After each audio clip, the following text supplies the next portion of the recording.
Lalu di situ saya ngerasa kayak kok hidup gua masuk Islam bukannya makin enak malah susah. Malah susah banget. Dulu gua masuk pas jadi Kristen tuh hidup gua enak, semuanya sayang sama gua, ngasih duitnya tetep gitu kan. Kok kayak gini? Kau masuk Islam sepeser pun tidak bisa lagi kau ambil dari rumah. Cari juga bapakmu, mamamu katanya. Semuanya putus hubungan. Alhamdulillahnya itu kalau dibilang cobaan saya itu banyak banget. Tapi Allah tuh selalu membantu cukup gitu. Jadi ini salah satu hikmah yang aku ambil. Emang Allah tuh gak akan ngasih yang lebih, gak akan ngasih yang lu mau, tapi yang lu butuh gitu. Aku telepon mama, Ma, Allah masih Islam lagi. Bapak langsung, dua-dua kami dicoret trat.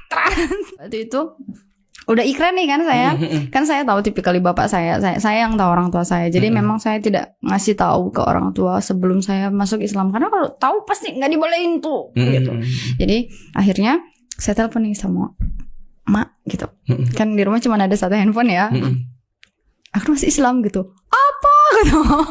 Kaget kayak disombetin. Terus bapak juga ngedenger kan, selalu di speakerin gitu. Kau kenapa masuk Islam? Nanti dicabut beasiswamu itu katanya. Tapi secara ini tuh tidak masalah ya. Masalah, saya dikeluarkan dari kartu keluarga sampai sekarang. Makanya yang mau jadi kepala keluarga sulit ya. Sampai keluarga. Iya. Jadi waktu itu bapak saya marah-marah karena bapak ini pengurus gereja waktu itu di gereja. Jadi kalau kita kayak khotib gitu, yang bisa berkhutbah tapi tidak bisa memimpin ibadah. Nah itu bapak itu kayak gitu dulu. Jadi waktu itu bapak marah, akhirnya dibilang, kau masuk Islam sepeser pun tidak bisa lagi kau ambil dari rumah.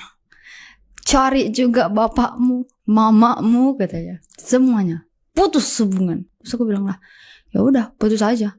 Tapi mau sampai kapan pun kalau diiris nih tanganku sama tangan bapak, darah kita itu sama gitu. Nggak ada yang bisa menggantikan darah itu. Mbak Anita ngomong seperti itu. Jadi bapak makin marah gitu. Pakai bahasa Batak kan yang artinya matilah kau katanya.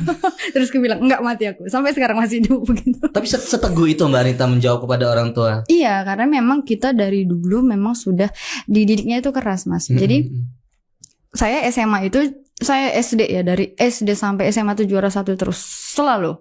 Karena dulu udah di ultimatum tuh sama bapak, kalau gak juara 1 gak dapat uang jajan. Saya pernah SD kelas 5 juara 2 semester 1, saya masih ingat saya gak dapat uang jajan sama sekali. Saya direndam di bak mandi satu malam. Dan itu konsisten itu disiplinnya. Dan itu disiplin banget kalau bapak saya masalah pendidikan. Jadi saya gak berani. Makanya saya dari SD sampai SMA tuh juara 1. SMP saya juara 1, lulusan terbaik dari SMP saya, dapat beasiswa ke SMA Katolik ini. Karena SMA Katolik ini di Siantar kan, jauh dari kampung saya. Saya tuh di kampung yang sangat kecil.